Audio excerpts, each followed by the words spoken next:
Hello বন্ধুরা, আসসালামু আলাইকুম। কেমন আছেন সবাই? শৈত্যপ্রবাহের মধ্যে ভালো কি থাকা যায়? শীতের সিজন চলছে আর বিয়ের দাওয়াত পাবো না, এটা হতেই পারে না। আজ চলে গেলাম হলুদে। কনের মোটামুটি কাছেরই আত্মীয় বলা যায়। কনে আমার নন্দাইয়ের ভাইয়ের মেয়ে। দুঃখজনক ঘটনা হচ্ছে, আপনাদের জন্য ভিডিও অনেকগুলোই করেছিলাম, তবে দিতে পারলাম না, কারণ ভিডিওগুলি সব ডিলিট হয়ে গেছে। বিয়ের ভিডিও তো দেখে মজা নেই, আসলে বিয়েতে থেকেই মজা।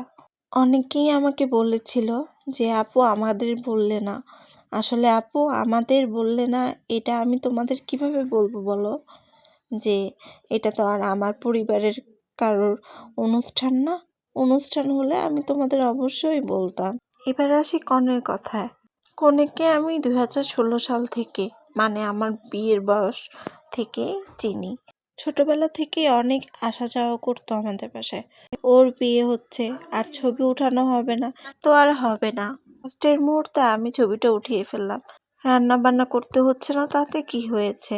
এই ছবির জন্য যে এইরকম ওরকম হ্যান ত্যান করে যে উঠাচ্ছে, এটাই অনেক।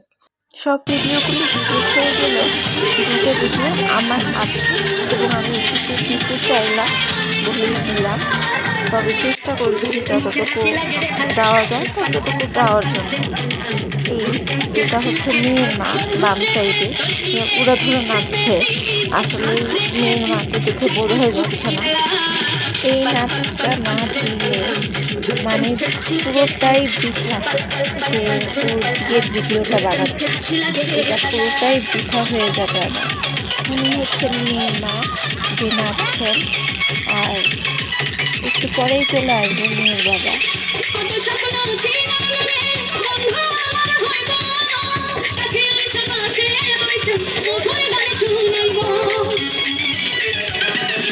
ভাবি দেখলে অনেক খুশি হবেন, হয়তো বলবেন কানটা তুমি কি করছো। মেয়ের মা হিসেবে যে এতটা নাচতে পারে বা এতটা খুশি আনন্দিত, এ কারণে সত্যি বলার কিছু নাই।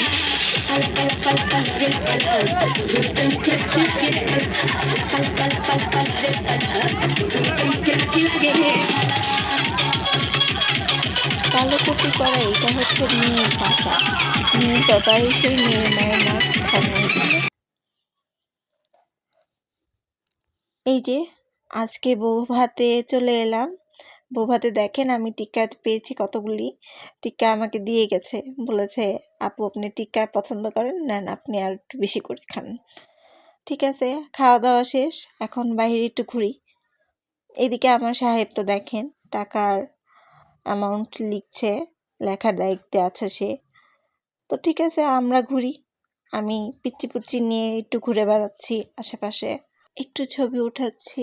এবার আপনাদের আমি মোশাররফ ভাইয়ের ভাতিজাকে দেখাচ্ছি। অনেক দুষ্টু, তবে ক্যামেরা দেখলে লজ্জা পায়, এই জন্য পালিয়ে গেল। আমার সাহেব বলেছিল যে যারই ভিডিও করো হাতে কিন্তু থাকাই চাই। সাহেবরা টাকা গোনাগুনি করলো। এরপরে চলে আসলাম, এসে আবার কিছু ছবি উঠালাম। ছবি উঠাতে উঠাতে দেখি একটা পিচ্চি চলে এসেছে পুরো বরের বেশে। তো পিচিটাকে অনেক ডাকলাম জামাই জামাই বলে। পিচিটা লজ্জায় মুখটা ঢেকে রাখছে, লুকোচ্ছে, মানে নামতেই যাচ্ছে না। বিয়ের দিন আসলে সমস্যা হয়ে গেছে, আমাদের লোকেশনে খাবারের প্লেসটা পড়েছিল, তবে বরকনের বসার জায়গাটা একটু দূরে হয়ে গিয়েছিল, এই জন্য অত ছবি নিতে পারলাম না। আর এখনও দেখেন এই পিচ্চিটা কিন্তু নামছে না। যাক, নেমে তো গেল, এবার এদিকে আর ঘুরছে না, ঘুরছে না, ঘুরছে না, ঘুরছে না। এতবার বলার পরেও কেউ ঘোরাতে পারছে না। ঠিক আছে, কি আর করার। এই তো এইবার ঘুরেছে আমাদের জামাই বাবা। যা, চলে এসেছে বর গাড়ি নিয়ে। আসলে বর ছিল আমাদের ওই খাবারের ওখানে, খাবার খাচ্ছিল। খাবার খেয়ে আস্তে আস্তে সন্ধ্যা হয়ে গেছে। এই যে এখন বর বউর কিছু ছবি উঠাবে। সব কথা বলার মাঝে একটা কথা বলছি। আসলে আমি তো এই প্রফেশনে আগে ছিলাম না, তো এখন এসেছি নতুন। এই জন্য আমাকে একটু সাপোর্ট করা উচিত সবার। দেখা যায় যে সবাই আমাকে একটু পিছিয়ে ফেলে দেয়, আপনারাও কিন্তু মনে রাখবেন যে আপনারাও কিন্তু একদিন পিছনেই ছিলেন, পিছন থেকে আস্তে আস্তে আস্তে আস্তে এগিয়েছেন। তো আমাকেও তো সেই সিচুয়েশনে আনতে হবে।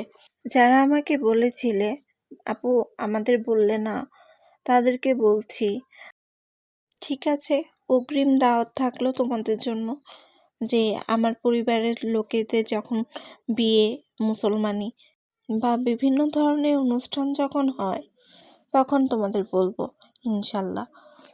ওদের ইনভাইটেশন নিয়ে আমার কোনো কিছু বলার নাই। যা হয়েছে ঠিক ছিল, যা হয়েছে ভালো ছিল। কনে যেহেতু আমাদের, সেহেতু কনেকে নিয়ে মাথা ব্যথাটা আমাদের বেশি। বরকনে তোমরা ভালো থেকো, সুস্থ থেকো।